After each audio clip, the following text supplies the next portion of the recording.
আসসালামু আলাইকুম। ফয়সাল 97 ইউটিউব চ্যানেলে আসার জন্য আপনাদের অসংখ্য ধন্যবাদ। আজ চলে যাচ্ছি বিদিয়া মসজিদে। ওইখানে এটা প্রাচীন মসজিদ, অনেক পুরাতন মসজিদ।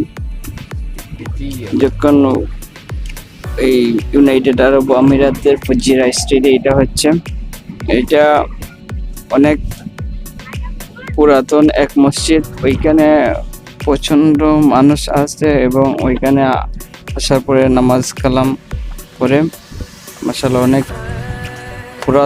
অনেক পুরাতন মসজিদ। ওইটা প্রাচীনতম এক মসজিদ। ওইখানে বিভিন্ন দেশে বিভিন্ন জায়গায় মানুষ এইখানে আসে এবং নামাজ আদায় করে এবং ওইখানে আসে এবং এইখানে যে সংস্কৃতি আছে ওইটা